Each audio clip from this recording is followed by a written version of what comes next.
Have you ever wondered what would make someone fake their own kidnapping? In today's video, we're counting down 10 shocking cases where people went to extraordinary lengths to make the world believe they'd been abducted. But before we dive in, I want you to consider this question. What drives someone to such desperate deception?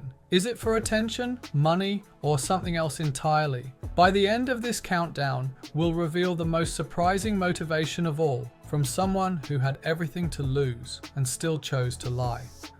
Case 10, Fairly Arrow 1991.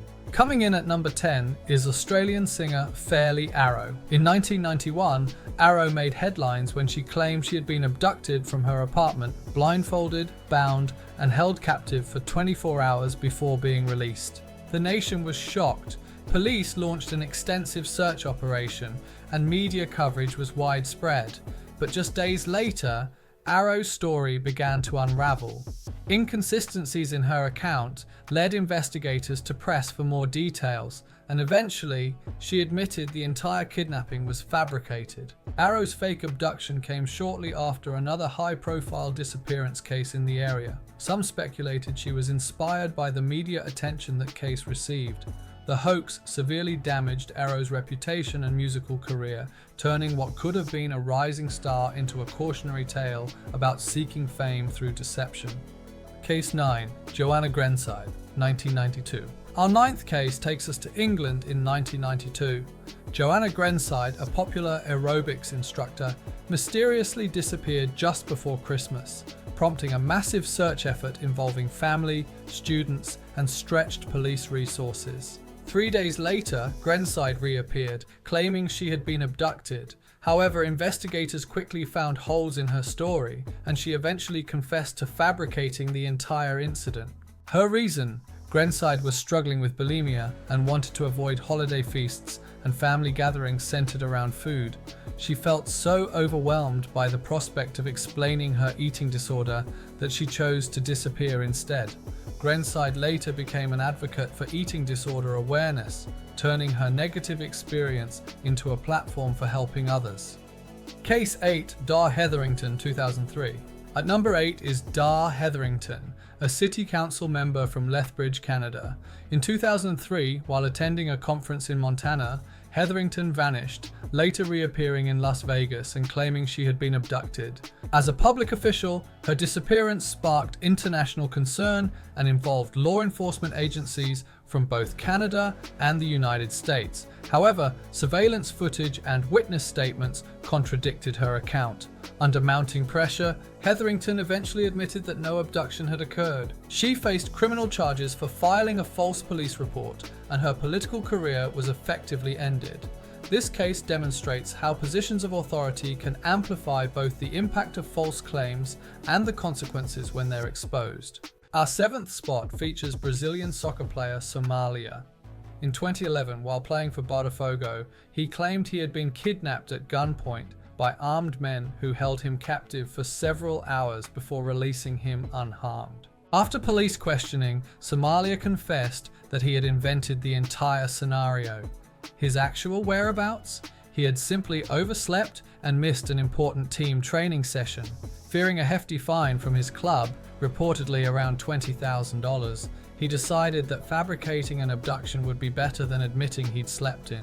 This case shows how a momentary decision to avoid responsibility can spiral into something much more serious, with consequences far greater than the original problem. Like Case 6, Chloe Ayling, 2017. Number 6 involves British model Chloe Ayling, whose 2017 case became one of the most debated kidnapping stories in recent years. Ayling claimed she was lured to a fake photo shoot in Milan, drugged, placed in a suitcase, and held captive for 6 days before being released. However, skepticism grew when she was photographed shopping with one of her alleged captors during the period she claimed to be held against her will. What makes this case complex is that her captor, Lukasz Herber, was indeed convicted and sentenced to 16 years in prison, yet public doubt about Ayling's version of events persisted. This case illustrates how once credibility is questioned, it's difficult to fully restore, even with legal vindication. Case 5, Carol Sanchez, 2019. Our fifth case centers on 16-year-old Carol Sanchez from New York City. In December 2019, security cameras captured what appeared to be Sanchez being forcibly dragged into a car while walking with her mother in the Bronx. An Amber Alert was issued and the community mobilized to find the missing teenager. Approximately 16 hours later, Sanchez reappeared, making a stunning admission. The entire kidnapping had been staged with 4 accomplices. Her motivation? She was unhappy that her family planned to move back to Honduras and believed staging her own kidnapping might prevent the relocation. This case demonstrates how family conflicts can escalate to extreme measures, particularly among teenagers feeling powerless about major life changes. Case 4. The TikTok prank gone wrong. At number 4, we have a case exemplifying the dangerous intersection of social media and viral fame. A TikTok user staged an elaborate kidnapping scenario purely to generate views and followers, showing what appeared to be a person being forcibly taken from a public area. Passers-by who witnessed the scenario were genuinely alarmed, calling emergency services and attempting to intervene. Police responded with multiple units before discovering it was all an elaborate hoax designed to create content. This case highlights a modern motivation for staging false emergencies: social media fame.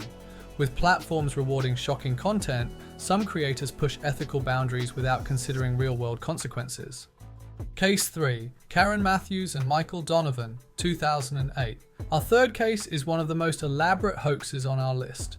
In 2008, 9-year-old Shannon Matthews disappeared from her home in West Yorkshire, England, triggering one of the largest missing person searches in UK history. For 24 days, police and volunteers searched tirelessly, while her mother, Karen Matthews, made emotional pleas for her daughter's return. Shannon was found alive, hidden in Michael Donovan's flat, the uncle of Matthews' partner. Investigators discovered that Matthews and Donovan had planned the entire disappearance, hoping to claim reward money and benefit from media deals. This case stands out for its callousness, using a child as a pawn for financial gain. Both were sentenced to 8 years in prison. Thus, Case 2, Sherry Papini, 2016. Coming in at number 2 is Sherry Papini's case, which captivated the nation in 2016. The 34-year-old mother disappeared while jogging near her home in California, sparking a massive search operation and a GoFundMe campaign that raised over $49,000. After 22 days, Papini was found on a highway with apparent injuries, claiming she had been abducted by 2 women. For nearly 6 years, she maintained this story while law enforcement spent thousands of hours investigating. The truth emerged in 2022 when DNA evidence revealed Papini had actually been staying with an ex-boyfriend. She had self-inflicted her injuries to support her fabricated story. In 2022, she was sentenced to 18 months in prison for mail fraud and ordered to pay over $300,000 in restitution. Case 1, Carly Russell, 2023. Our number 1 case is also the most recent. In July 2023, 25-year-old nursing student Carly Russell from Alabama called 911 reporting she had seen a toddler walking alone on Interstate 459. She told dispatch she was stopping to check on the child, but while on the phone with family, she allegedly screamed before the call disconnected. Police found Russell's running car with her belongings inside, but no sign of her or any child. For 49 hours, a frantic search ensued, with social media exploding with concern. Then Russell returned home on foot, claiming she had been abducted by a man with orange hair. However, police investigation revealed troubling inconsistencies. Russell's internet search history included queries about Amber Alerts and the movie Taken. There was no evidence of any child on highway cameras. Just 10 days after her return, Russell admitted through her attorney that she had fabricated the entire story. She appeared in court on false reporting charges, resulting in a guilty plea with suspended jail sentence and mandatory mental health treatment. That's conclusion. And there you have it. 10 cases demonstrating the extraordinary lengths people will go to for attention, sympathy, financial gain, or to escape their circumstances. Remember that question I asked at the beginning? What drives someone to fake their own kidnapping? As we've seen, motivations vary widely, From avoiding a soccer practice fine to escaping family relocation, from seeking reward money to generating social media fame. Perhaps most surprising is how often these elaborate deceptions stem from momentary decisions rather than carefully thought out plans.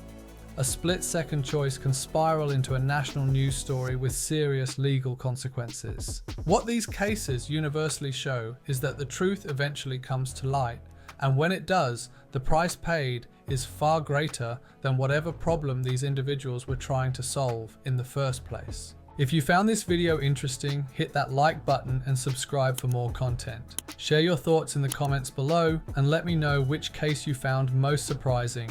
Thanks for watching.